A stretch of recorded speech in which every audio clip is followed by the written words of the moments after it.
सहना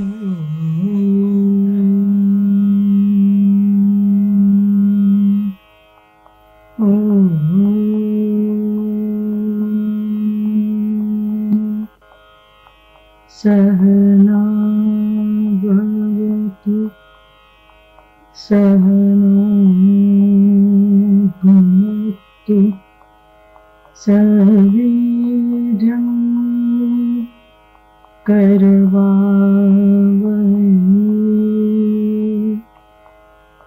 तेजस्विनावधीतमस्तु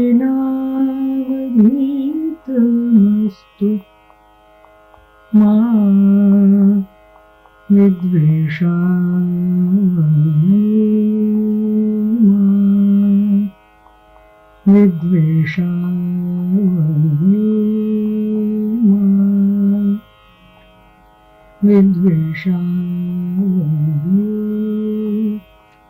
ओम शांति शांति शांति।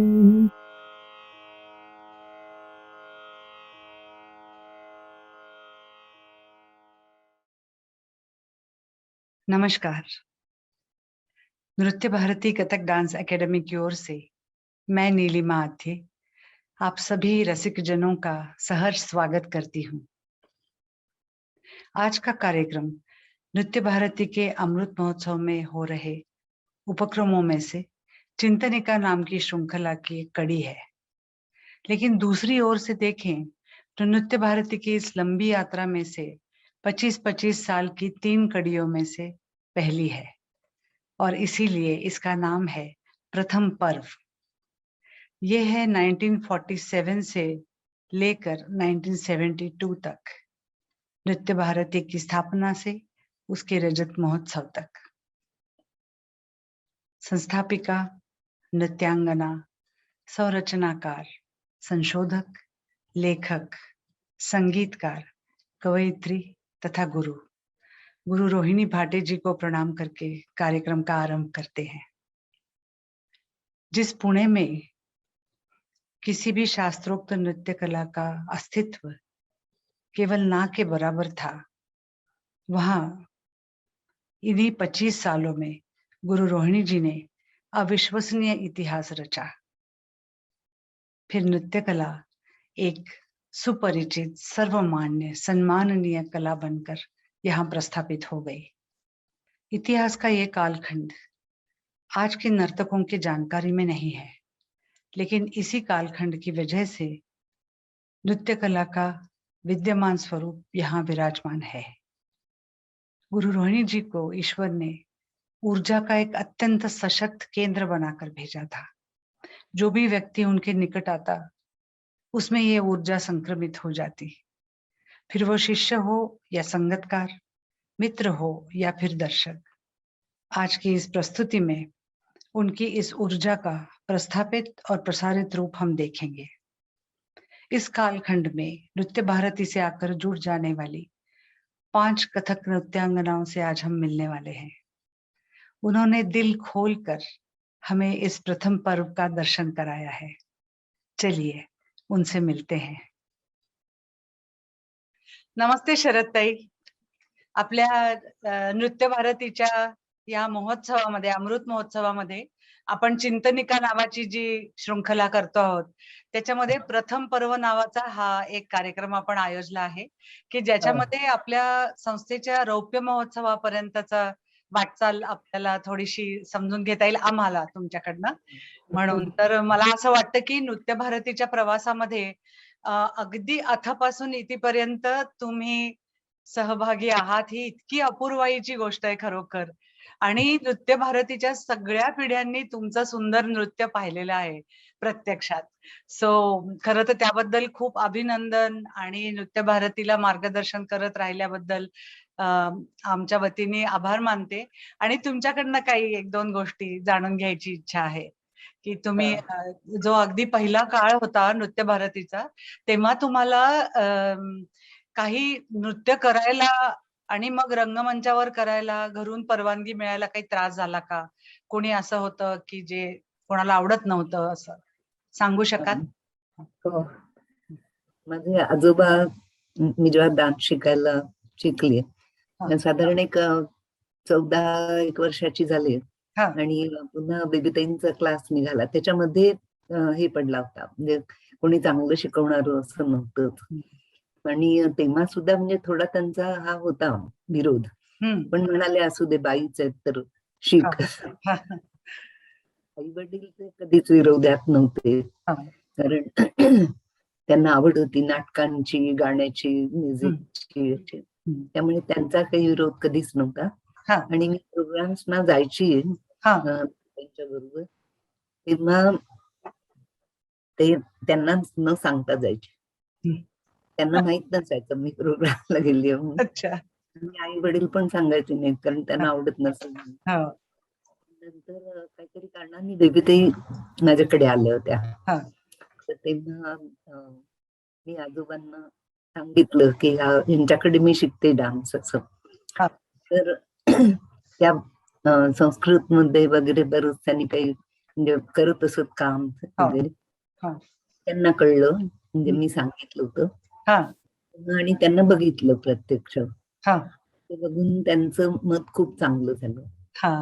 ते मला म्हणाले की इतके दिवस तू न सांगता प्रोग्राम्स न ह्याला त्याला जात होतीस, ती मला माहिती आहे, पण आता तू मला सांगून जात जा, कारण त्या बाई फार चांगल्या आहेत, त्या सुशिक्षित आहेत, डान्स त्यांचा. तर मला वाटतं संस्कृत काय बरं त्यावेळेला बेबीताईंनी हे केलं होतं. तर ते पाहिल्यावर त्यांना असं वाटलं की ह्या चांगल्या बाई आहेत, म्हणजे आपल्या संस्कृतीविषयी याच्याविषयी त्यांना आदर आहे. ते म्हणाले की इतके दिवस तू मला न सांगता जात होतीस, मला माहिती होतं, पण मी बोललो नाही, पण आता मला सांगून जाता, मला आवडेल ऐकायला. किती छान. आणि बेबीताईंना त्यांनी पाहिलं, ते घरी आले, तर ते पाहून ते म्हणाले की तुझे बाई चांगले आहेत. नगरी ने महाराष्ट्र राज्य को और भारत को कई समाज सुधारकों की भेंट दी है, जैसे कि लोकमान्य तिलक, आगरकर, फुले, गोखले, महर्षि कर्वे, ऐसे बड़े बड़े नाम तो हम सबके ज़बान पे है, लेकिन ये श्रृंखला बहुत बड़ी है और मैं मानती हूँ कि बेबीताई इस श्रृंखला की एक कड़ी है। मैं ऐसे क्यों कह रही हूँ, ये वो लोग अच्छी तरह से जानते हैं जिन्होंने 50 साल पहले का पूना का वातावरण अनुभव किया है। उस ज़माने में नाच यह शब्द अच्छे घर के लड़कियों ने अपने ज़बान से निकालना भी अपराध था। ऐसे वातावरण में कला मंदिर खोलने का और नृत्य सीखने के लिए अच्छे घर के लड़कियों को दरवाज़ा खुला करने का जो साहस बेबीताई ने किया, उस साहस की वजह से ही आज पूना के गली गली में नृत्य के वर्ग है और कई अच्छे घर की लड़कियां वहाँ सीखती हैं। इतना ही नहीं, मैं साक्षी हूँ इस बात की कि उनके कला मंदिर में सभी स्तर की लड़कियां इकट्ठा आती थी। ये एक बहुत बड़ा समाज सुधारकता उन्होंने दिखाई। हमारे बीच दोनों कंधे पे पल्लू लेकर संकोच वश नृत्य के वर्ग में आने वाली शरदिनी भिड़े उस समय की, और फिल्मों में एक्स्ट्रा का काम करने वाली गुलाबताई, और बहुत हाई फाई फैमिली की जीनी किर्लोस्कर, ये सभी इकट्ठे आते थे। उनके बीच में जो लेन देन होता था वो एक समाज के सुधार के लिए बहुत ही बड़ी देन थी। और मैं जानती हूँ कि सभी समाज सुधारकों को बहुत कष्ट उठाने पड़े हैं समाज की बुरी गलत धारणाओं को ख़त्म करके उन्हें सही रास्ते पे लाने के लिए, और बेबीताई ने उसके लिए जो आंसू बहाए हैं उनकी मैं साक्षी हूँ। समाज के कई लोगों ने, कई विद्यार्थिनी जो अपने साहस से उनके नृत्य वर्ग में आती थी, उनके माँ बाप ने कई अपशब्द, अवहेलनात्मक शब्द रोहिणी जी को उस समय कहे हैं। ये कहा है कि आपके साथ नाचने को भेजना, ये हम कैसे कर सकते हैं। और उस समय बहाए गए वो आंसू, उसकी मैं साक्षी हूँ। इसलिए उनकी कलात्मकता और ज्ञान संपदा तो है ही, लेकिन ये जो काम उन्होंने किया है इसका मूल्य बहुत बड़ा है। और हम सब जितने आज पूना में अच्छी घर की लड़कियां नाचती है, उनके ऊपर उसका ऋण हमेशा रहेगा। नमस्ते शिलूताई, आपल्या नृत्य भारती संस्थेच्या चिंतनिका या शृंखलेमध्ये मी तुमचं स्वागत करते। मला सगळ्यात पहिल्यांदा उत्सुकता आहे की ज्या वेळेला पुण्यामध्ये नृत्याबद्दल बिलकुलच आवड तर नव्हतीच आणि थोडा विरोध होता, अशा वेळेला तुम्हाला तुमची स्वतःची इच्छा होती डान्स शिकण्याची आणि मग तुम्हाला घरून परवानगी मिळाली कशी, त्याबद्दल सांगता? हो, एक तर लहान मुलींना नाचायची हौस असतेच, तशी मलाही होती. आणि माझ्या आईला खूप वाटायचं की आपल्या मुलीने काहीतरी कला शिकावी म्हणून. आणि घराच्या जवळच बेबी त्यांनी तेव्हा क्लास काढला भरतनाट्य मंदिरमध्ये. तेव्हा आईच्या प्रोत्साहनामुळे मी सुरुवात केली शिकायला. मग पुढे आवडही निर्माण झाली जास्तीत जास्त. नमस्ते जयश्री ताई, नृत्य भारती की इस चिंतनिका श्रृंखला में मैं आपका बहुत मन से स्वागत करती हूँ। आप इस नृत्य भारती की पूरी यात्रा में 1953 से 1967 तक प्रत्यक्ष रूप से जुड़ी रही। तो इस दौरान हम लोग जानना चाहते हैं कि रोहिणी जी की अध्यापन पद्धति कैसी रही, थोड़ा उसके बारे में बताएंगी? जरूर। उस समय में बेबीताई जो हमारे से रियाज करती थी, तो वो उसकी साक्षी हमेशा वो रहती थी।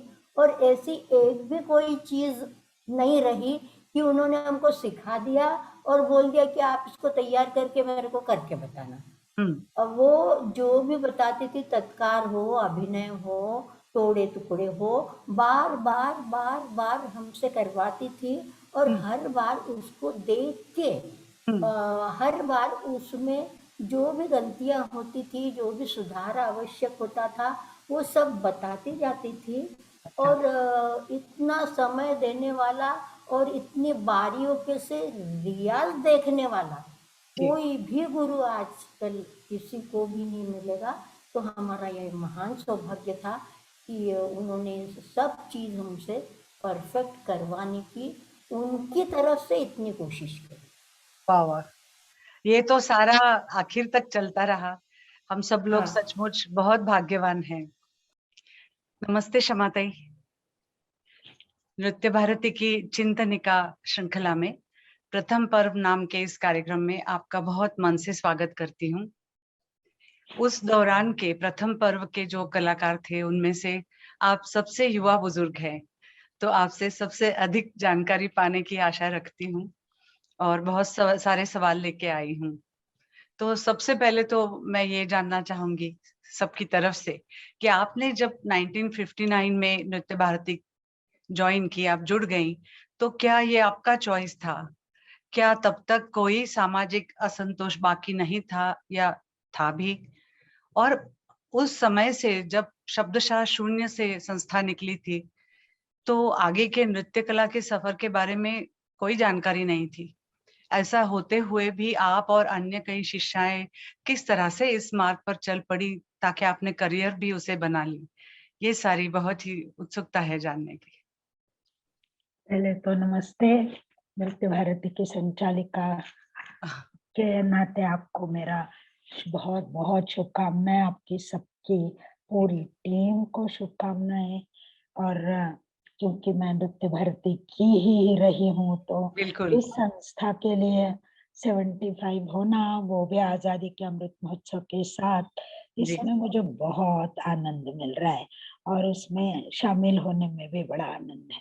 वाह! तो वो सवाल ये था कि 59 के करीब-करीब 58-59 जब जी। मैं जॉइन हो गई थी, तो जी। नेचुरली मैं एक छोटी बच्ची थी, मेरे पेरेंट्स तब कोल्हापुर से पूना आए थे, जी। तो वैसे हम पूना में नए थे, मगर मेरे वहाँ के गुरुजी मिरजकर साहब जो तबला बजाते थे और डांस भी सिखाते थे, उस ज़माने में बहुत सारे तबला प्लेयर डांस भी सिखाते थे। हालाँकि वो डांसर से डांस की तालीम शायद नहीं पाए हुए थे, जी। मगर वो डांस सिखाते थे, उनके पास मैं जाती थी जी। और उन्होंने मेरे माँ जी और पिताजी को सजेस्ट किया कि आप पूना जा रहे हैं तो आपको रोहिणी जी के यहीं जाना है। हुँ। तो नेचुरली मैं यहाँ पहुँच गई और सबको रोहिणी जी का नाम तो सबको मालूम ही था हुँ। और मैं ये एक बहुत सुंदर संजोग रहा कि मैं सीधे बड़े गुरु के पास चली गई। नहीं तो सबको पता है इस फील्ड में कि टटोलने में, ढूँढने में काफ़ी सारा वक़्त ज़ाया होता है और फिर आप एक अच्छे जगह पहुँच जाते हो, मगर मेरा भाग्य योग था, मैं सीधे रोहिणी जी के पास पहुँच गई और वहीं मेरी पूरी तालीम हुई। अभी 59 के बाद अगर मैं समाज की उस वक़्त की करूँ, एक मेरी नानी जी थी, हुँ। मेरी मेरे माँ जी की माँ जी, जी। उनको बिल्कुल डांस नहीं अच्छा लगता था, मगर वो वहाँ बेलगाम में, तो अच्छा। उसके लिए कुछ धूप मेरे पे नहीं निकली।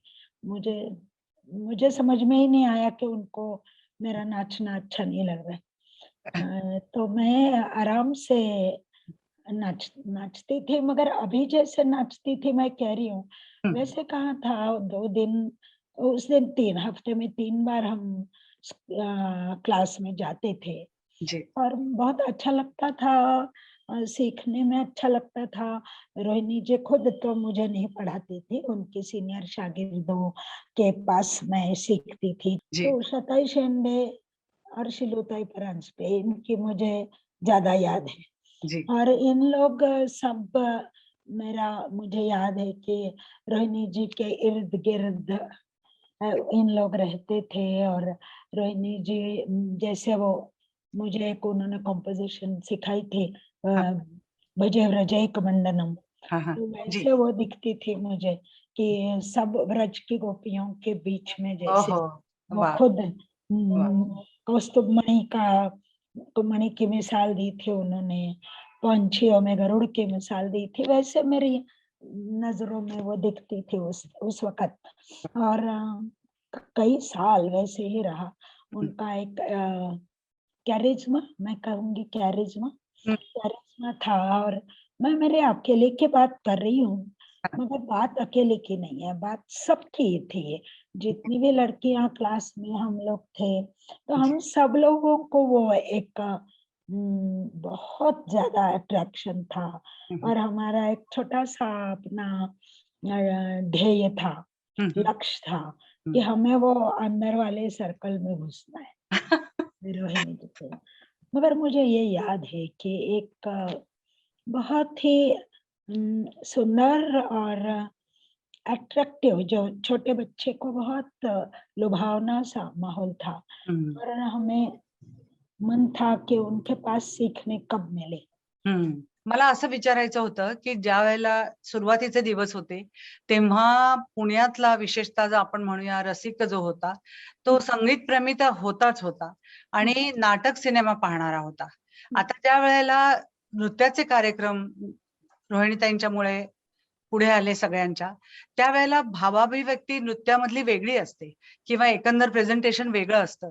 तर ते बघताना, ते घेताना ह्या रसिक प्रेक्षकाला चटकन आवडलं का? किंवा कसा त्यांचा अनुभव त्यांना आला? की काय होतं सुरुवातीच्या काळात रोहिणीताईंची ज्या रचना होत्या, त्या सगळ्यांना रुचतील पचतील अशाच रचना त्या करायच्या. त्याच्यामुळे त्याच्यात शास्त्रोक्त भाग अगदी खूप होता असं नव्हे, पण साधारण गीतांवर रचना असायच्या आणि त्याच्यावर अभिनय अशी जी त्यांची पद्धत होती ती जास्ती होती. नंतर मग ते ज्या गुरु मोहनरावजी आणि गुरु लच्छूमहाराजजी यांच्याकडे शिकायला गेल्यानंतर ही शास्त्रोक्त जी त्यांना बैठक मिळाली, त्याच्यामुळे त्याच्या पुढच्या ज्या रचना होत्या त्या मात्र माझी अशी समजूत आहे किंवा त्या फार चांगलं नृत्य समजणाऱ्यालाच समजूत खरंय. पहिल्या ज्या रचना होत्या ना त्या अगदी म्हणजे मीरा माधुरी किंवा झेलमचे अश्रू तर त्यावेळेला नुकतंच साधारण 54 सालच्या 53-54 साली त्यांनी झेलमचे अश्रू बसवलं होतं. त्यावेळेला ती हिंदुस्थानची फाळणी नुकतीच झालेली होती, त्याच्यामुळे तो विषय सगळ्यांना माहित होता. मीरा माधुरीजी जे एक नृत्यनाट्य होतं त्याच्यातलं मीरेची गोष्ट सगळ्यांना माहित होती. आणि एकंदरीत ज्या वेळेला गुरु रोहिणीताई पंडित मोहनराव कल्याणपूरकर आणि आणखी नंतर पंडित लच्छू महाराजांच्याकडे शिकायला जायला लागल्या, त्याच्या ह्या बऱ्याच आधीच्या रचना होत्या किंवा थोड्या आधीच्या. तर त्यावेळेला जास्ती प्रगल्भ कथक अजून शिकलेलं नव्हतं, तर कुठल्याही अशा गोष्टी रचताना माध्यमाची काही कमतरता भासत होती का अभिव्यक्ती करण्यासाठी? नाही, तशी कमतरता कधीच, कारण गीत होतं ना, गीत बरोबर असल्यामुळे त्याचा अर्थ आपल्याला दाखवायचा आहे अशा प्रकारची रचना केली जायची. आणि त्याच्यात अर्थातच मुवमेंट्स खूपच छान असायच्या, त्याच्यामुळे म्हणजे त्या शिकवायच्या चांगलं, त्याच्यामुळे तसं लोकांना समजायचं, लोकांना चांगलं अपील व्हायचं. आणखीन विषय पण असे होते की जे लोकांना पटकन अपील होतील असेच विषय त्यांनी निवडलेले होते. पुढे गीत गोविंद मात्र सगळं संस्कृत मध्ये होतं, पण त्याच्या चाली जठारांनी इतक्या छान लावलेल्या होत्या. आणि गीत गोविंद सुद्धा कृष्णाचं, म्हणजे आपल्या कथक मध्ये कृष्णाचं खूपच महत्व आहे. आणखीन त्या काळात तो काळ जो असा होता की ते गोपी आणि कृष्ण अशी तरी त्यांनी नृत्य पण दाखवली होती. राधाकृष्णाचं नृत्य होतं. जरी संस्कृत असलं तरी ते समजणे इतकं प्रक्षेपित होत होतं म्हणजे. आणि रोहिणीताईंची म्हणजे कल्पनाशक्ती, प्रतिभा इतकी प्रचंड होती की मला वाटते की ते अतिशय ग्रिपिंग असं होत असणार ऑडियन्स साठी. ये भी मुझे पूछना था कि तत्कार का रियाज कितनी अहमियत रखता था, किस तरह से होता था? हमने एकदम शुरू में जो आइटम सीखे तो उसमें कथक का शास्त्रीय रूप, मतलब शुरू में तोड़े टुकड़े और गत निकास, गत भाव, तत्कार, ये तो रहे, लेकिन इसके साथ साथ भी उन्होंने ऐसे छोटे छोटे आइटम्स बहुत हमको सिखाए जो पूरे के पूरे म्यूजिक के साथ बंधे हुए रहते थे। और भले ही छोटे हो बड़े हो, उसमें कुछ ना कुछ एक कथा का सिलसिला जरूर रहता था। अच्छा। और उसका पूरा म्यूजिक बंधा हुआ रहता था, इसलिए हमारे साथ जो भी म्यूजिशियंस अकम्पनी करते थे वो उसकी पूरी रिहर्सल हर बार करते थे। और वो उसमें उसके बाद क्या हुआ, ये जो एक कथा में उत्सुकता रहती है वो पूरे आइटम में बनी रहती थी। और ऐसे ही आइटम हमने बहुत सारे सीखे और उसमें अत्यंत विविधता थी। जैसे मैंने आपको बताया हुआ होगा कि पतंग जी, और कृष्णा, ये पतंग हो गया, और फिर मीरा स्वप्न, मीरा स्वप्न इत्यादि जो रहते थे उसमें कथा का सिलसिला रहता था, वो पूरे इसमें चलता रहता था। भले ही उसकी नृत्य शैली प्योर कथक की नहीं हो, लेकिन उसमें से कथा जरूर बताई जाती थी। और जो भी कुछ नया देखे, नया सुने, उसको नृत्य में उतारने की उनकी ललक थी और हाँ। उसको वो हर प्रयत्न से पूरा करती थी। जी। उससे वो सबके लिए बहुत इंटरेस्टिंग हो जाता था। अरे वाह। और एक विचारों को चालना मिलती है, सृजन शक्ति नए सिरे से उमड़ कर बाहर आती है, वो जी। चीज उसमें बहुत ज्यादा मात्रा में थी। अरे वाह। तो मतलब जो शुरू के दिन थे तब 1952 में पंडित मोहनराव कल्याणपुरकर जी से हाँ। उन्होंने शिक्षा लेना आरंभ किया, लेकिन उनकी हाँ। अपनी प्रतिभा या जो आप कह रही हैं कि नए चीजें देखने और करने की इच्छा होती थी, उसकी वजह से हाँ। शायद नृत्य भारती का रेpertoire बहुत बड़ा होता था जब भी बहुत। कार्यक्रम होते थे या। और खास बात ये थी कि उस टाइम की जो भी रचनाएं गीत पर आधारित रहती थी, म्यूजिक पर जो आधारित रहती थी वो अलग, लेकिन जो गीत पर आधारित रहती थी वो सब गीत मराठी थे। अच्छा। हाँ, एक से लेकर सब गीत मराठी थे, इसलिए खासकर पुणे में उसको काफी लोगों की तरफ से रिस्पांस था, वो समझने में आसानी होती थी और वो बहुत उनको अपीलिंग लगते थे। अच्छा। सही। इतनी मराठी रचनाएं उस समय में और किसी ने करी मैंने तो नहीं देखी थी। अच्छा, ओके। ती मला कशी वाटलं करावंसं हे खरं मला पण आश्चर्यच वाटतं, कारण त्या काळात प्रोग्राम्स वगैरे असेही फारसे काही पाहायला मिळायचे नाहीत किंवा त्याच्याबद्दल अगदी ओढ वाटावी असं काहीच कधी दिसलं नाही कुठे. पण त्या बेबीताईंच्याकडे शिकायला आल्यानंतर त्यांना म्हणजे ऑलराऊंडर अशा त्या होत्या, संगीत शिकत होत्या, त्याच्यामुळे संगीताची चांगली कल्पना होती, प्रतिभावंत होत्या आणि साहित्याची आवड होती, त्यामुळे वेगवेगळ्या चांगल्या कवितांवरती त्यांनी नृत्य बसवली. सुरुवातीला चल चल चंद्रा पसरू चांदणे, हटो हटो गिरीधारी, रिमझिम रिमझिम नूपुर घुमविता आला श्रावणराज, ते पद्माताई गोळ्यांचं होतं.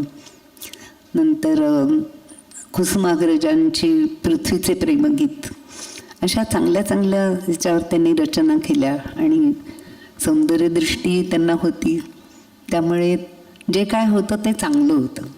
मुझे ये भी जानना था कि आप में से कई सारी डांसर्स जो ग्रूम हुई, उन्होंने मतलब आप करती रही और आपने करियर बनाई, और ये किस तरह से हुआ? मतलब एकदम मुझे ये पता है कि गुरु रोहिणी जी का असर ही सब पर इतना था, तो ये एक अगर बता सकती हैं तो थोड़ा सा जो ग्रूमिंग हुआ या फिर इस तरह से विकसित हुई संस्था कि इतने सारे सोलो डांसर्स उसमें से निकले।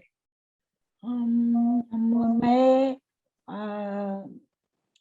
ये कहूंगी, जो सवाल में ही जवाब आ गया कि रोहिणी जी के लिए उनकी पर्सनालिटी, मगर इसमें मैं सब कुछ सम्मिलित करती हूँ। वो जैसे दिखती थी, छोटे बच्चे को तो दिखना भी इम्पोर्टेंट होता है। जब 9-10 साल के थे, जब मतलब जब मैं कॉलेज गर्ल हुई 17-18-16 में, तब तक तो दिखने का भी एक अट्रैक्शन जरूर था, मगर वो सिर्फ फिजिकल नहीं था, ऐसे मुझे पक्का ही मालूम भी है और लगता भी है। वो उनका इंटेलेक्चुअल साइड जो थी, वो हम लोग को आकर्षित करती थी बहुत। और उनका नृत्य तो नेचुरली नृत्य के वजह से ही पास में आए थे, मगर मुझे याद है कि हम लोग को बातचीत भी उनके जैसे करने का मन होता था, उनके जैसे गाने का मन होता था, हालांकि नहीं आता था, मगर गाने का मन होता था, बाल उनके जैसे बांधे ऐसे लगता था। और मतलब ये उनका उठना बैठना, वो गुरु का जो होता है उसका बहुत असर हम लोग पे था। और मैं कहूँगी उनका इंटेलिजेंस और उनका व्यासंग, कि हर कोई भी टॉपिक हो तो उनकी एक अपनी राय हुआ करती थी, और वो उनकी अपनी हुआ करती थी। जी ऐसे मुझे हमेशा लगा कि ऐसे वो पढ़ती भी काफ़ी थी, सबको ही मालूम है, आपको तो मैं बताना भी नहीं चाहिए। मगर मैं इस पॉइंट के लिए बता रही हूँ कि उसके बावजूद उनकी अपनी राय होती थी। जी और मुझे एक चीज़ बड़ी उनकी याद है कि वो हमेशा कहती थी कि अपने पास अगर कुछ अपना बोलने के लिए हो, हम्म, तभी बोलना चाहिए। क्या बात है। नहीं तो नहीं जी बोलना चाहिए। तो जी कभी मीटिंग में हो या सेमिनार्स में हो, ये मैं थोड़ी बात की बात कर रही हूँ, मगर उन्होंने हमेशा ये बात ज़रूर कही कि हम्म, ये खामख़ा में मुँह मत खोलना, अपनी बात हो, जी जिसमें कुछ पते की बात हो, जी तभी बात करना चाहिए इंसान ने।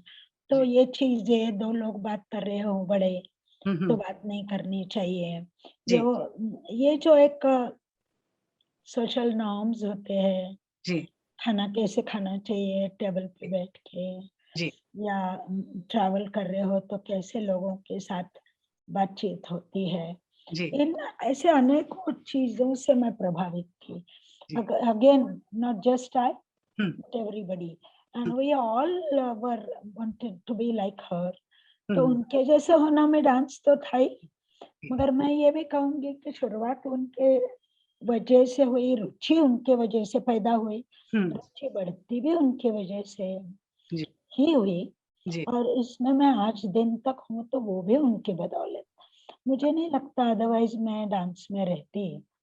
कुछ अपना नॉर्मल या तो बैंक क्लर्क हम्म, या तो मैं भी स्कूल टीचर हम्म, बन के मैं अपना खुश रहती शायद ज़्यादा क्योंकि इसमें थोड़ा हेडेक भी है कभी-कभी और आनंद भी बहुत ज़्यादा है। मगर उसमें शायद मैं ना आम ज़िंदगी बिताती, ऐसे मुझे लगता है। तो हम्म, मैं आई फ़ील कि मैं आज सिर्फ़ मैं जो कुछ काम कर रही हूँ नहीं, मैं आज हूँ तो उनकी बदौलत हूँ, हाँ, उनकी वजह तो से हम हूँ। सब भी है सच में। नहीं, वो तो है, वो तो मैं मानती हूँ, उनकी वजह से बहुत वो उनका कहना भी था, मैं हर एक के मन में दिया जलाती हूँ, हृदय में दिया जलाती हूँ। और वो मैं हमेशा कहती हूँ कि सिर्फ़ दिया नहीं जलाती थी, वो जलते रहे जी करके फ्यूल भी वही डालती थी। जी बिलकुल. खरं म्हणजे नृत्य कलेची वाटचाल करण्याचा मार्ग कसा आहे हेच माहिती नव्हतं जेव्हा सुरू झाले रोहिणीताईंचं काम तेव्हा. तर मग असं असताना सुद्धा त्यांनी एवढी ओढ मुलींना कशी लावली की इतके वर्ष करत राहणं, त्याच्यात रममाण राहणं किंवा त्याची करिअर करणं एवढं कसं काय त्यांनी साधलं? मला असं वाटतं, की त्यांचं व्यक्तिमत्व याला कारणीभूत झालं आणि दुसरं म्हणजे त्यांची शिकवण्याची हातोटी पण इतकी छान होती, हां. की आकर्षितच होत गेलो आम्ही त्यांच्याकडे. हां, हां, हां. त्याकडे. हां.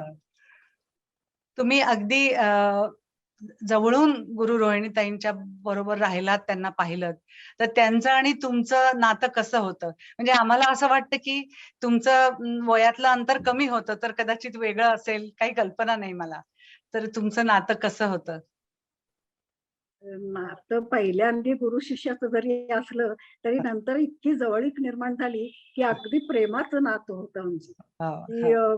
आईच्या बद्दल जसं प्रेम वाटावं, हां, तसंच त्यांच्याबद्दलही आम्हाला प्रेम शेवटपर्यंत आणि मी जरी नंतर नृत्य सोडलं, तरी हां, काहीतरी निमित्ताने मी क्लासमध्ये माझी मुलगी होती आदिती. ती हां, ती तर इतकी त्याच्यात गती होती तिला, की हां. बेबीताईंना वाटायचं, की तिने याच्यात करियर करावं. हो, मी म्हणून बघितलेला आहे तिचा डान्स. हां, पण ते पण पुढे ती मेडिकलला गेली त्याच्यामुळे हां. तिचंही नृत्य सुटलं. पण हं. त्याच्यानंतरही मी नृत्य भारती कधी सोडली नाहीये. हो, अगदी, अगदी. शेवटपर्यंत प्रश्नच मी नाही. अजूनही नृत्य भारतीत आहेच. मला आहातच, असं कधीच म्हणून तर वाटलं आता नाही इथे हो, आहात. की प्रश्नच नाही. म्हणूनच असं वाटतं, की मला कधी तुम्ही नृत्य सोडलं तरी नृत्य भारती नाहीये सोडलेली. येस, क्या बात है! ती सतत मनात आहे आणि तुम्ही या सगळ्या जुन्या आठवणी आम्हाला सांगायची संधी दिली त्याच्याबद्दल मी पण आभारी आहे. फार नाही, नाही. मतलब कोई अपन कितने भी वहां से दूर रहो हं. तो भी दिमाग में वही विचार उसकी यादें और उसमें अपन और क्या कर सकते हैं यही विचार चलते थे। हाँ। तो इस प्रकार से भले ही अपन फिजिकली दूर हो, मन से और दिमाग से अपन जुड़े ही रहते थे। वा वा, तुम्ही नृत्य भारतीमध्ये खूप वर्ष खूप सुंदर शिकवलत, तर त्याबद्दलचं काही आठवण असेल म्हणा, किंवा रोहिणीताईंनी तुम्हाला काही कधी मार्गदर्शन केलं असेल, कधी अप्रिशिएट केलं असेल, असं तुमच्या शिकवण्याबद्दलचं काहीतरी सांगा. आणि एखादी, हा बोला बोला. त्यांना आम्हाला पुष्कळ विचारायचे की तुम्ही बहिणी आहात का. हा, अच्छा अच्छा. तसं चेहऱ्यात वगैरे काही साम्य नाही, पण तसं कसं वाटायचं असं मला आश्चर्य वाटायचं. तर मग असं वाटलं की कुणाच्या तरी सहवासात आपण असतो, त्याचा आपल्यावर काहीतरी प्रभाव असतो. तर तसं तो माझ्यावर प्रभाव असेल, नाही त्या चेहऱ्यात काही साम्य नाही. हो, आपण आपल्या गुरूंशी समर्पित असतो, त्याच्यामुळे ते होत. आणि असाही घोटाळा व्हायचा लोकांचा की क्लासेस काही वेळ 2-3 ब्रांचेस होत्या ना, त्याच्यामुळे बेबीताई गावातल्या ह्याच्यावर जास्त असायच्या, डेक्कनवर नसायच्या. डेक्कनवर घेत असेल तेव्हा पुष्कळ लोकांना वाटायचं की मीच बेबीताई आहे.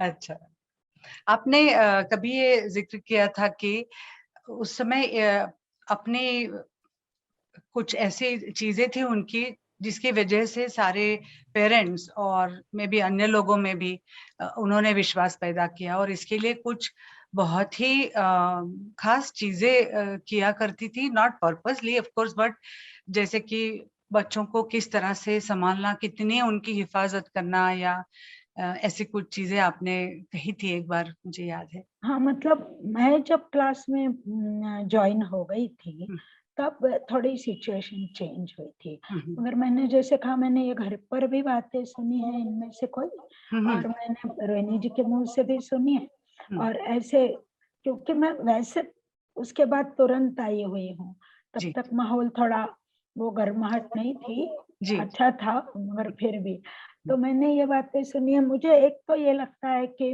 आप अगर उनके उस वक़्त के स्टूडेंट्स पे नज़र डालें तो जिसको आजकल हुज़ हू बोलते हैं, वो सब लोगों की स्पेशली लड़कियाँ, बेटियाँ रोहिणी जी के पास सीखती थे। उस वक़्त पूना छोटा भी था, और वो उनको ये विश्वास क्यों पैदा हुआ कि, तो मुझे लगता है कि उनका जो नज़रिया, पर्सपेक्टिव था लाइफ को देखने का, या कहीं भी उनके जो भी नाच सिखाने में, या लड़कियों पे जो संस्कार उनके होते थे, मुझे याद है कि वो मुझे भी, मेरा भी हैंडराइटिंग भी ठीक करती थी। मुझे बहुत मजाक से कहती थी, तुम्हारा हैंडराइटिंग तो अच्छा है, मगर दिखने में अच्छा है, पढ़ने के लिए नहीं। तो मतलब उनको जो चाहिए होता था सब एक जैसे हो, वो वही निकले वही, तो वो सब चीजें, ये एक संस्कार जो सुंदरता के भी और मन की सुंदरता की भी, तो वो सब मिलके, और फिर से वही कि वो शी वॉज, मुझे लगता है कि शी वॉज, मैं सिर्फ नृत्य नहीं कह रही हूँ, मैं कला कह रही हूँ, तो उसकी वो काइंड ऑफ अ लीडर, समाज में लीडर, अलग-अलग लीडर्स थे, कोई पॉलिटिकल इसमें, कोई एजुकेशन में, तो ये कला के आर्टिस्ट में एक किस्म की वो, she was the leader, she was leading a group which they were special, all these ladies who were ahead of me, they were all special. So that reflected into the society.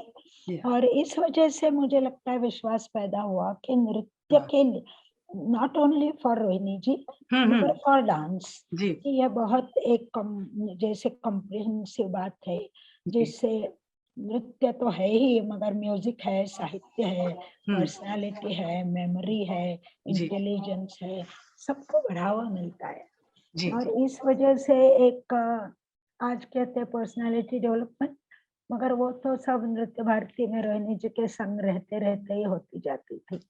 बिल्कुल सही, तो बिल्कुल। इस वजह से मुझे लगता है कि एक विश्वास, और समाज भी उस वक़्त छोटा था। जी। तो ये बातें माउथ पब्लिसिटी से सब जगह जाती थी हुँ, और सबको मालूम था कि रोहिणी जी के यहाँ चली जाएगी तो कुछ तो बात निखर जाएगी। वाह!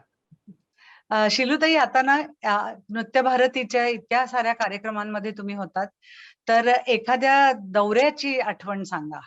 नृत्य म्हणजे त्या काळात सुद्धा इतके नृत्य भारतीचे कार्यक्रम आणि पुण्याबाहेर लांब-लांब झाले, तर त्याबद्दल कोणाला फारसं माहीत नाहीये. तर दौऱ्याबद्दल किंवा एखाद्या कार्यक्रमाबद्दल असं सांगा? सौराष्ट्राचे जो दौरा झाला, तो हां. आम्ही जवळ-जवळ 9-10 दिवस सौराष्ट्रात होतो. अच्छा. अरे वाह! त्याच्यामुळे आणि सगळे साधारण 10-12 जणी असायचो आम्ही दौऱ्यात जायला.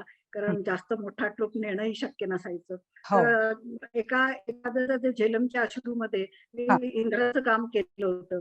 हां. पहिल्यांदा इंद्र सगळ्या नद्यांना पाठवतो पृथ्वीवर. हां.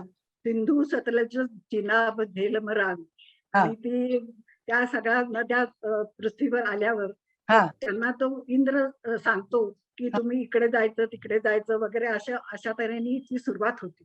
हां, हां, हां. आणि तो प्रश्न तिथे म्हणजे नुकताच घडलेला फाळणीचा प्रश्न होता. हां. त्याच्यामुळे तो सगळा तिथे ज्वलंत प्रश्न होता आणि सौराष्ट्र आणखीन हे पाकिस्तानची बॉर्डर हे जवळ-जवळच येत होतं. हो, हो. त्याच्यामुळे त्या लोकांना ते खूपच अपील झालं. ते दंगा-धोपा दाखवलेला होता. हां. नंतर पहिल्यांदी जे नागरिक होते ते उत्साहाने नाचत होते आणि त्याच्यानंतर तेच नागरिक एकमेकांत दंगा-धोपा करायला लागले होते. हां. त्याच्या वेळची एक आठवण मात्र मला चांगली हां. आठवतीये, की हां.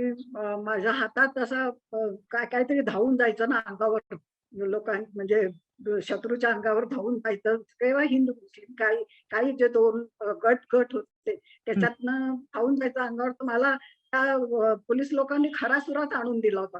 हो. मी म्हटलं, "अहो, हा असा चुरा नको मला. पेशाने गेलं तर कोणाचं तरी काहीतरी लागून काहीतरी होईल आहे." अशी ती आठवण होती. नंतर एक ते कृष्णाचं जन्मस्थान जुनागडच्या जवळ आहे. अच्छा. हां. सोरटी सोमनाथ पण आहे हां. जवळ. तिथे पण आम्ही जाऊन आलो होतो. अरे तर वाह! त्या कृष्णाच्या जन्माच्या ठिकाणी गेल्यावर ती अगदी कृष्णाचं काम करायची मीरा माधुरी म्हणून. ते मीरा स्वप्न ते करायच्या त्यावेळेला त्या कार्यक्रमात. हां. मीरा स्वप्न असा त्याच्यातलाच एक छोटासा भाग होता. हां. तो करायचा. तर हां.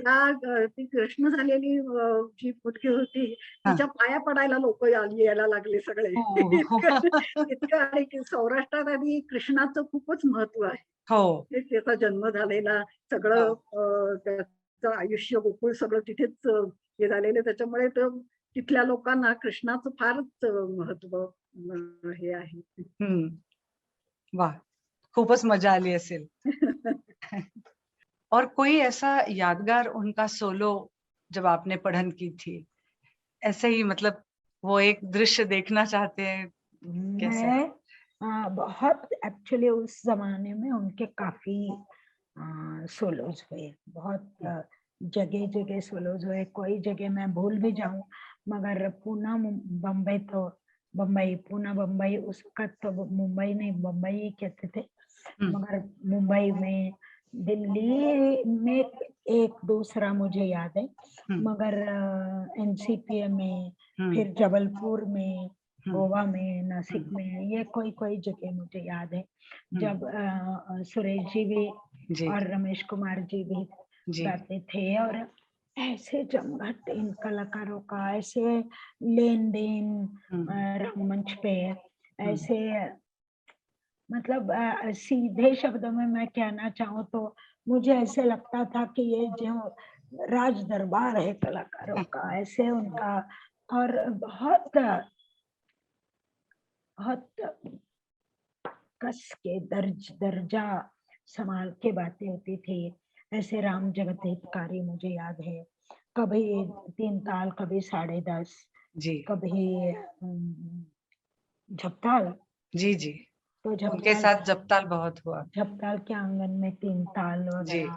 जी। तो ये बातें आमतौर पे कहीं नहीं दिखती थी हुँ, और उनके सोलो में दिखती थी। जी। और मैं पढ़न करती थी हम्म। और डरी हुई सहमी हुई रहती थी इतने, क्योंकि मैं वहाँ ऐसे समय के वजह से वहाँ उस वक़्त थी, मगर मेरी औकात नहीं थी वो। मगर मैं बहुत सीखी रंगमंच पे भी, बहुत सीखने को मिला जी। कि कलाकार एक दूसरे में कैसे उनका क्या चलता है संवाद, क्या एडजस्टमेंट्स क्या होती है लास्ट मिनट। जो एक और चीज की उसमें मुझे याद है, बहुत कलाकारों के सामने प्रोग्राम्स, कलाकार बहुत थे, कोई किसी में दमयंती जी थी मुझे याद है, सुनैना जी, दमयंती जी, किसी में ये गजानन बुआ साहब, रामभाऊ मराठे जी, शायद परवेज जी। तो कलाकारों के सामने बहुत सारे, एक दादर में कोई हुआ था तो कुमार गंधर्व जी थे। तो ऐसे काफी सारे कलाकारों के बीचों बीच ये सोलोज होते थे। और उसका एक मतलब मैं एनरिचमेंट कहूंगी कि मेरे जद्दो इसमें जहन में वो एक बहुत एनरिचमेंट है। मैं बगैर समझे मगर बहुत सीखी। जी, सही है। मुझे भी बहुत सारे मौके मिले हैं उनके सोलोज देखने के, फिर भी मुझे लगता है कि वो दौर और भी मतलब अधिक एज के हिसाब से होता है, एक दौर होता है जब बहुत वो भी अधिक होता है, और हर दौर के साथ अलग अलग चीजें सीखने देखने को मिलती है। ये भी होता है, कलाकार इवॉल्व होता है, उनके जैसे कि तो बात ही नहीं, मगर इवॉल्व होते हैं, उनकी मन अलग चीजें सामने आती है, अलग उनकी अलग पहलू सामने आते हैं। बिल्कुल। मुझे ऐसा लगता है कि जो ये जो कार्यक्रम है प्रथम पर्व, ये करने का हेतु ही है कि उन दिनों के बारे में आजकल के डांसर्स को, इवन नृत्य भारती के यंग डांसर्स को पता नहीं है कुछ, और ऐसे लगता है कि इतना पहले क्या करते होंगे। तो मुझे ऐसा लगता है कि आप अगर किसी एक ऐसे बैले या रचना के बारे में बताएंगी कि किस तरह से किया जाता था, तो कोई एक उदाहरण लेके आप जरूर बताइए। वैसे बबीता ने बहुत सारे नृत्य नाट्य, बहुत सारे बैलेस प्रस्तुत किए, लेकिन सबसे ज्यादा लगाव मेरा हिमा गौरी के साथ रहा, क्योंकि मैंने उसमें हिमा गौरी ही मैं बन गई थी। वाह वाह। और उसको पूरा बनते हुए मैंने देखा। और उसकी अगर अपन बताते जाओ तो बहुत सारी विशेषता है वो हिमा गौरी की। एक तो जैसे मैंने आपको बताया कि सब उसका मराठी में स्क्रिप्ट रहता था, वैसे हिमा गौरी का भी पूरा का पूरा स्क्रिप्ट मराठी में था। और वो मतलब उसका बिगिनिंग ही इतना अलग से था कि वो बोल के चालू होता था, आई ग गोष्ट सांग ना एक गोष्ट, फिर गोष्ट हाँ सांगते, हाँ ऐसा बोल के फिर वो स्टोरी चालू होती थी। अच्छा, हाँ। और आगे के स्क्रिप्ट में गद्य पद्य और मतलब रिदम के साथ नरेशन, ये सब उसमें इंक्लूडेड था। और उसका जो मतलब अत्याधुनिक सब टेक्निक का उसमें उपयोग किया गया था। लाइटिंग तो था ही। और जंगल का सीन जब बताया गया, जब कार्डबोर्ड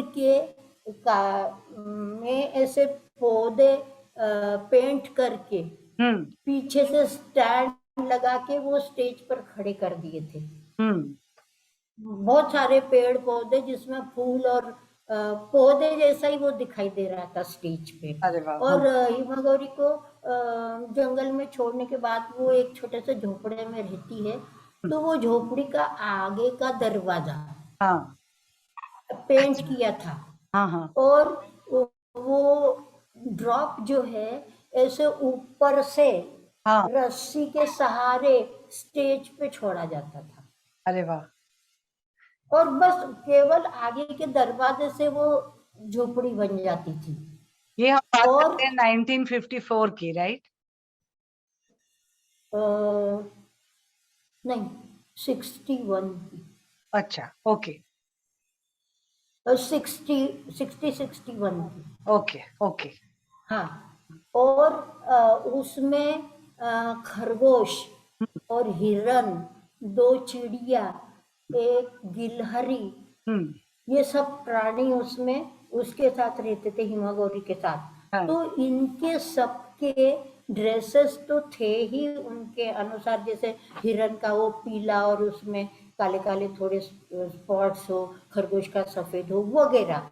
तो ये ड्रेसेस तो रहते ही है, लेकिन इसके बावजूद ऐसे उनके सिर पर लगाने के मुखौटे बनाए गए थे। अच्छा हाँ। जैसे खरगोश के लंबे कान हैं, आंखें वगैरह सब नहीं, ऐसे सब प्राणी उनके बनाए गए थे। सिर पे लगाने के मुखौटे, और पीछे पूंछ भी थी स्क्विरल की, तो इतनी लंबी पूंछ थी कि उसके साथ ऐसे ऐसे वो पूंछ भी नाचती थी। तो ये सब टेक्निक उस जमाने में बहुत प्रभावशाली तरीके से उन्होंने और यूज हर किया। बार ये सारा लाइव म्यूजिक तो रहता ही होगा। हाँ हाँ रिहर्सल्स भी बहुत होते होंगे। हाँ, उसकी रिहर्सल बहुत हुई। और मतलब जो उसमें भाग लेते थे, जो उसमें नृत्य करते थे, उनके लिए अलग रिहर्सल, फिर उसके साथ गाने बजाने वाले थे, उनका सब पक्का होना चाहिए, उसके लिए रिहर्सल, फिर ड्रेस पहन के कहीं खरगोश और हिरन कूदे और उनका सिर गिर पड़े, ये नहीं होना चाहिए, इसलिए उनके लिए प्रैक्टिस। फिर उसमें राजा भाऊ नातुर लाइटिंग करते थे, तो उनको एग्जैक्ट पता होना चाहिए कि कहाँ कैसे लाइट को ऑपरेट करना है, कहाँ वो झोपड़ी नीचे आएगी, कहाँ क्या होगा, इसलिए उनके लिए अलग रिहर्सल, इतनी सारी रिहर्सल तो टाइम में वाह होती वाह। थी। और और ये हम पूरे जो मन से उसी में डूबे रहते थे। आप एक दो चार लाइंस बोल सकती है उसमें से? हाँ, वो लाइंस भी बोलूंगी, और हमारे मन का जुड़ाव कितना था उसके साथ वो भी मैं आपको बताना चाहती हूँ। कि मैं हिमागौरी थी, और शरद ताई कभी कभी उसका किरदार निभाते थे, जो उसको जंगल में छोड़ देता है। अच्छा। तो वो जंगल में छोड़ के वो बोलते थे कि पुनः परतोनी नये नगरासी। जंगल में उसको अकेले को छोड़ दिया और ये बताया कि आपको वापस कभी भी आना नहीं है, ताकि तुम रानी को दिखाई नहीं दे।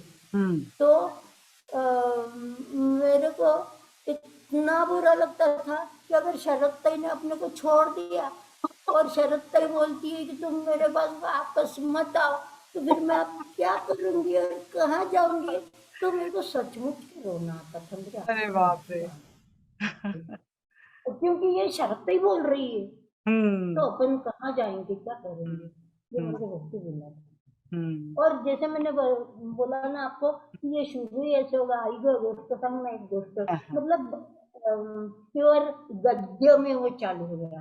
फिर आगे गाने तो थे ही, जिसकी सबकी ट्यून अलग अलग, जोशी को आपने तबले वाले उन्होंने सेट करी थी, और गोविंदराव कुछ जोशी। नरेशन, हाँ उसमें कुछ नरेशन भी होता था जी तो एक बहुत ही टचिंग था। मैं आपको बताऊंगी जी। कि वो रानी जब उसको उसकी स्टेप मदर मारने के लिए मतलब मारने का प्लान करती है, तो वो क्या सोचती है कि एक फूल में अपन विष डाल के उसको सुनने के लिए दे देंगे। तो वो उसका ये था पुष्प चंपकाचे, पुष्प चंपकाचे राणीने देखणे शाबरी विद्येने राणीने भारले. अरे बाप. त्याचा गंध तिला त्याचं गंध भान हरपले, श्वास थांबतिले, चलन थांबेल, हरपून प्राण हिमगौरी खाली कोसळले. अरे बाप रे.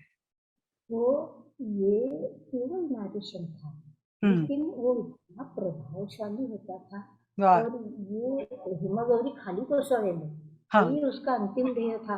तो ये सब इमेजिन करके ही उसको इतनी खुशी होती थी कि वो हंसते ही रहती, हंसते ही रहती, हंसते ही रहती, इतनी हंसती थी। तो वो हंसने का बैकग्राउंड मंदाता देती थी। अच्छा। इतनी जोर जोर से हंसती थी कि सब वो देख के भौचक्के हो जाते थे कि कितना अच्छा प्रदर्शन दे। जे नंतर हिमगौरी आणि सातबुटके हे जे नृत्यनाट्य त्यांनी बसवलेलं होतं त्याच्यात गोनी गोनी दांडेकरांची ते संबंध रचना होती. ती खूप सुंदर रचना होती. शब्द इतके सुरेख होते त्याच्यातले की खूपच छान वाटायचं ते करताना अगदी. आणि मी खूप ऐकलंय तुमच्या राणीच्या भूमिकेबद्दल. हो ना. किती स्ट्रॉंगली तुम्ही करत होतात आणि त्याच्याबद्दल काही आठवणी सांगता येतील का? कशी होती भूमिका काय? बेबीताई जेव्हा सकाळी माझी प्रॅक्टिस द्यायच्या तेव्हा मला घरी गेल्यावर इतका त्रास व्हायचा. डोकं दुखायचं. असा अभिनय करण्याची कधी म्हणजे अभिनयच करायचा होता. तशी आपली वृत्ती नसते ना, त्याच्यामुळे ते करताना त्रासच व्हायचा मला जास्ती. आणि मला वाटतं बेबीताईंच्या करण्याची इंटेन्सिटी फार जास्ती असल्यामुळे आपण ती मॅच म्हणजे ती शिकून घेण्याचा प्रयत्न करतो. त्यामुळे बहुतेक तो तुम्हाला खूप त्याचा ताण पडत असावा. हो, ताण पडत होता करायला. पण ती भूमिका मला म्हणजे मला समाधान वाटलं की मी त्याला न्याय देऊ शकले. वा वा, खूप छान. तसं बेबीताईंच्या म्हणजे कडे शिकायला लागल्यानंतर आम्ही ज्या काही त्यावेळच्या मंदा आम्ही होतो तर त्यांना घेऊन त्या पुष्कळ रचना करायच्या. आणि त्याच्यामध्ये मग एक दिवस त्यांना असा हा विषय सुचला की आपण पतंग आणि ती ज्योत ह्यांचं काहीतरी आपण सब्जेक्ट घेऊन करावं. तर त्याच्यामध्ये मग त्यांना काही त्याच्यावर शब्दरचना किंवा असं कोणाकडनं करून घ्यायची काही इच्छा नव्हती. त्यामुळे आम्ही म्युझिकवरच ते केलं. आणि त्याच्यात त्यांनी असा एक हे केला की पतंग असतो आणि त्याची स्त्री पण असते त्याच्याबरोबर. आणि ते दोघं हिंडत असताना हा जेव्हा त्या ज्योतीकडे आकर्षित होताना दिसतो तेव्हा ती हे होते म्हणजे दुःखी होते आणि ती त्या दीपशिखेशी भांडते पुष्कळ.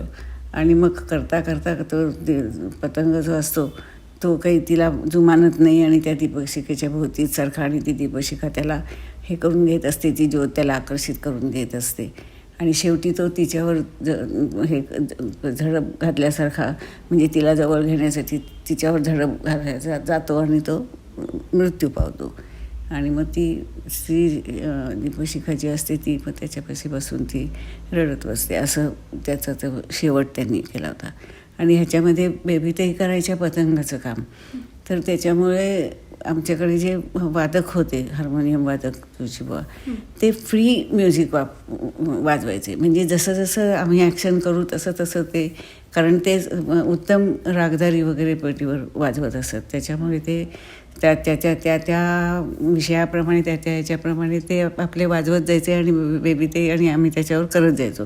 आणि मला काय फार हालायचं वगैरे नव्हतंच. म्हणजे माझ्या लयीचा एवढा मोठा प्रश्न नव्हता. कारण मला एका जागी उभं राहून दीपशिखेचे त्या ज्योतीचे हस्तक करायचे होते. आणि बेबीताईच करत असल्यामुळे जोशीबुवांना काही म्हणजे प्रॉब्लेमच नव्हता. ते त्यांच्या लयीप्रमाणे त्यांच्या ॲक्शनप्रमाणे फ्री म्युझिक वाजवायचे. असं त्याचं म्युझिक असं होतं. म्हणजे गीतगोविंदातले जे आहे गीतगोविंद जेव्हा त्यांनी केलं तर त्यावेळेला म्हणजे त्यांनी तो एक आणखी एक तसा त्याच्यामध्ये करताना प्रयोग पण केला की आम्ही 4 जणी होतो आणि त्यांनी आमच्या जोड्या लावल्या. एक राधा आणि सखी, एक राधा आणि सखी. आणि 1 दिवस किंवा 8 दिवस त्या एका जोडीला करायला द्यायच्या. त्या कृष्ण असायच्या त्याच्यामध्ये. आणि 8 दिवस दुसऱ्या जोडीला करायला द्यायच्या. असं करत करत मग म्हणल्या मला जे चांगलं वाटेल त्याला मी हे करीन. तर त्याच्यामध्ये परफॉर्मन्स स्टेजवर करताना म्हणजे एक तर असं होतं की बेबीताई ह्या आमच्या त्या सगळ्याच त्यावेळच्या मुलींच्या अशा प्रकारचं दैवत होतं की त्या म्हणतील की पूर्व दिशा. तर त्याच्यामुळे आम्ही ते प्रत्यक्षातच राधाकृष्ण जगत होतो. म्हणजे केवळ मी प्रभा मराठे आणि त्या रोहिणी भाटे असा आमचा जोडी नव्हती. तर आम्ही राधाकृष्णच आहोत असं समजूनच आम्ही ते जगत होतो. त्यामुळे त्याच्यामध्ये एक प्रकारची काय म्हणतो आपण ऑथेंटिसिटी येत होती आमच्या करण्यामध्ये. आणि त्यामुळे लोकांना, प्रेक्षकांना ते आवडत होतं खूप, कारण खरंच वाटायचं ते सगळं. तुम्ही आता कृष्णा कोयना बद्दल बोलत होतात, तर हो. त्याबद्दल त्याची मांडणी कशी होती थोडंसं सांगाल का? कृष्णा कोयना पहिल्यांदी नद्याच दोन्ही दाखवल्या होत्या. हा की त्याच नदीची मुवमेंट करून त्या स्टेजवर यायच्या. हा. आणि त्याच्यानंतर सगळी जनता दाखवलेली होती. ती जनता म्हणत होती की आम्हाला या नद्यांचा उपयोग करू दे.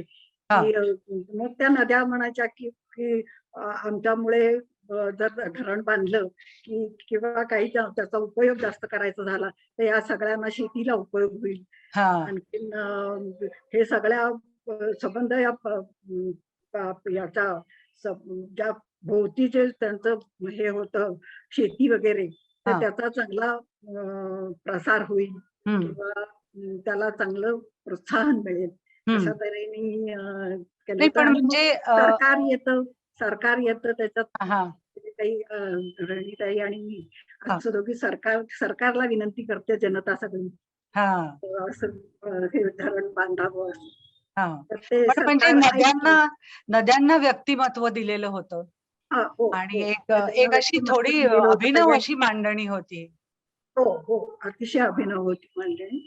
आणि त्याचं गीत कोणाचं होतं हे माझ्या लक्षात नाहीये आता, पण पुष्कळस गीतांवरच अवलंबून हे रचना केलेल्या होत्या. आणि कृष्णा कोयना जेव्हा झालं तेव्हा मी मागच्या वेळेला सांगितलं की त्यावेळेला तो ज्वलंत प्रश्न होता की कोयनेवर धरण बांधायचं. आणि त्या दोघी कृष्णा आणि कोयना या सांगतायत की आमचा असा उपयोग होईल सगळ्यांना, शेतीला उपयोग होईल असं सरकारला सांगत होत्या. त्यामुळे तो एक भाग वेगळ्याच म्हणजे सगळ्यांना अपील झाला होता की आणि त्याच्यानंतर कोयनेचं धरण झालं पण. हो. आणि हे खूप विशेष आहे की तो असा विषय ज्वलंत असताना ते सामाजिक भान ठेवून ते कलेतून दाखवायचं, हे खूप त्यांनी फार सुरू आधी केलेलं आहे. चंदन चर्चित नील कलेवर पीतवसन वनमाली, चंदन चर्चित नील कलेवर पीतवसन वनमाली, तुमी चलन्मणि कुंडल गंडयुग स्मित शाली, हरिदिव मुग्ध वधूनि करे विलासिनी विनसती केली परे, हरिदिव मुग्ध वधूनि करे विलासिनी विनसती केली परे, पीन पयोधर भार भरेण परिरभ्य सरागम, गोपवधूरनु गायति काचितु दंशित पंचमरागम, हरिरिह मुग्ध वधूनि करे